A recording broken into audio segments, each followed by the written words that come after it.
Hi, it's Melissa here and welcome back to the Scrappery.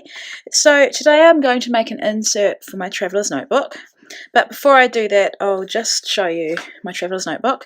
So this is the cover and it's from Freckled Fawn, and my friend got two of them and she gave me one, which was really lovely. So as you can see, I haven't put anything in it. I really want to get into this, and I've made two. This one actually was made with a Scrappery kit last year, and it was my 30 Days of Grateful. Actually, not last year, in 2017. 30 Days of Grateful, and so I just picked my favourite paper in the kit that I knew I could sacrifice for it and not need it for anything else. I adore pattern paper, and I struggle with using it sometimes. I just want to hoard it or save it for something. So yeah, I just put plain paper in it, and the paper I'm going to use, actually I'll show you. I just got this from our warehouse stationery, and it's in between a cardstock and copy paper, so it's thick enough that when you stamp, you can see it slightly if you lift it up, but generally you can't see it. So yeah, I just by interest didn't actually get it finished, which is a bit of a shame. So I could probably do it in November this year. I probably should, and continue it on. But anyway, yeah, so this can take 4 notebooks, and this year I'm really wanting to get into traveller's notebooks, and so what I'm going to do today is make one. Actually, we're going to make it with this,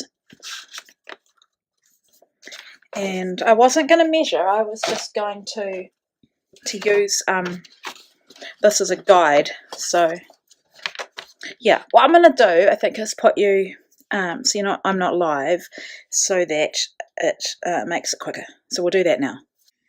Okay, so the first thing I did was open this up and count how many pages I needed, and the answer is 8. And then I used my cutting mat as like a guide, and I just marked off where the corners of 2 of the sides were. So basically, I didn't want to measure. I will be honest, I struggle with inches because we're metric and we don't use inches, and all of my cutting implements and like this mat are all in inches, so I find it easier just to mark off with a bit of washi, and then I know where to go. But I think I measured this, and then I decided this is A4 paper, which is like the American 8.5 by 11. So I just folded it in half, and then I'm placing them all together, as you can see. And I'm not really concerned about the getting it to the right size. I'll do that with my knife at the end. So that's my first bit of advice, is to not be perfect in cutting it, because when you stack them together it's not going to work out anyway.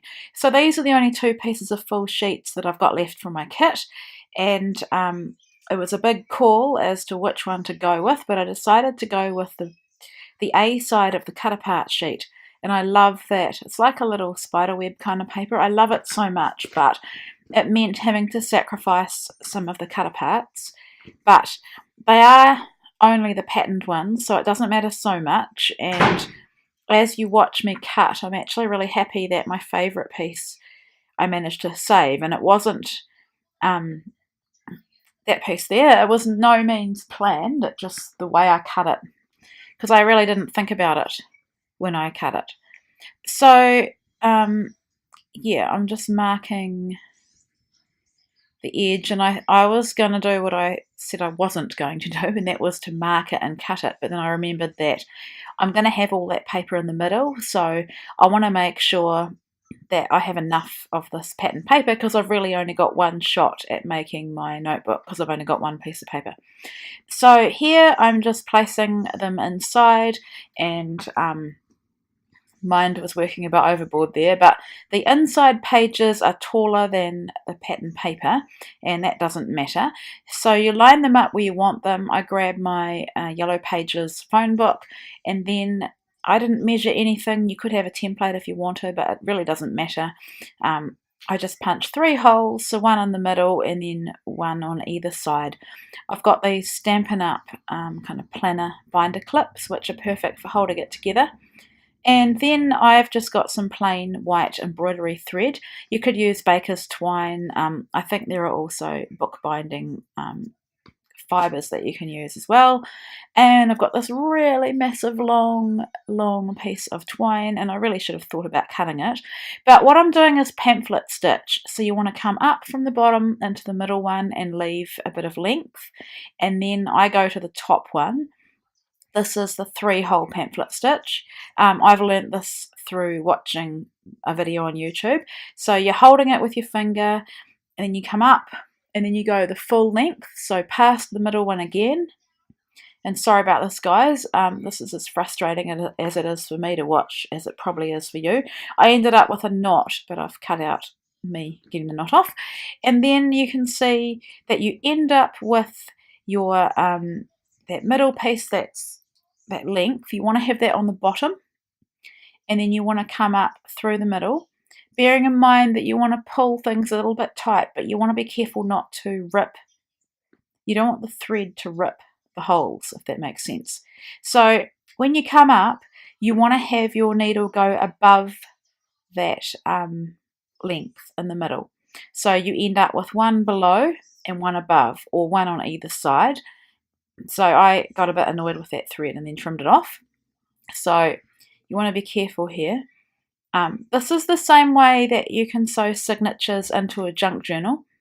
And this is a lot easier than doing a junk journal, because the more signatures you add, the harder it is to tie or to bind. So here you want to pull them tight again, just lifting the relevant parts. So you see I've got 1 above, 1 below. I'm just checking my spine to make sure the thread looks okay. And then all I do is just tie it in 2 knots, so a double knot. And then trim off my threads. I quite like leaving a little tail. I like the look of that. It has a really homemade look to it. So just taking off my clips, and there you can see the binding. So obviously my notebook is far too wide, and so what I want to do is trim off the excess. So like I said before, my inner pages were coming above the pattern paper cover. So I'm just using my X-Acto knife and my steel ruler just to keep cutting until you cut through all of it. And rather than measure again, I'm just using my existing notebook as a guide. And then I think I use that little paper piercer. It's a really old Amy Tangerine one. I just make a little notch there so I can see where I want to cut it to, and then I'm just using the lines on my mat as a guide as well. I think I end up moving it, or don't I? Yeah, moving it slightly. So all those edges are square, so that works really well, and I just want to line up the little notch with one of those lines, making sure that everything is straight along the bottom as well. Yeah, I'm just showing you how I'm using the bottom line as a guide, and then just hold it quite firmly. And once again, checking, of course, because you want them to be the same, because they are going to sit on top of each other in the notebook cover. So trimming them off in super speed, and I'll save those bits from the cover for another project. So you may have some edges that are a bit rough. Yeah, my knife probably isn't the sharpest. I probably should put a new blade in it, but you can just go through like I'm doing there and trim off any bits of overhang. And if you get any odd sort of little bits hanging over, you can even use your scissors to trim them. So I found that pattern paper, I think that because that's on the bottom, didn't quite cut straight, so no worries. And like with everything I do, it's not about being perfect. I want this to appear handmade. I'm guessing most inserts that you buy from a shop or a manufacturer will be cut on a machine anyway, and I like the fact that I have saved myself money by making it myself. You could also put pattern paper in interspersed with the plain pages. I would have done this if I had more paper left in my kit, but I made several layouts, I think, before I decided to do this traveller's notebook, so I didn't want to sacrifice that other piece. I think I'm going to use that one. The one that has the pattern around the edge, I want to use that for a background. So I knew I wanted to use this little cut apart. I think my previous layout, I wanted to use it, but it was too busy next to my photo and the flowers that I added. So here I've decided to fussy cut around the words, and I love how this turns out.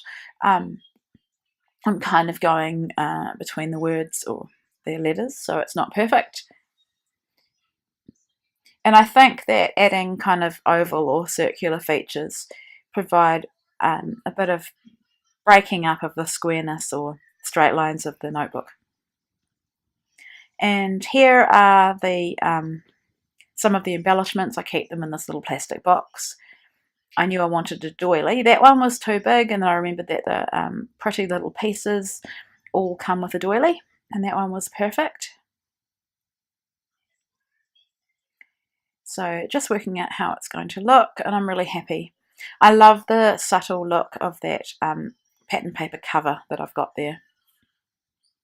So I'm just going to put some double-sided tape in the middle of the doily to stick it down.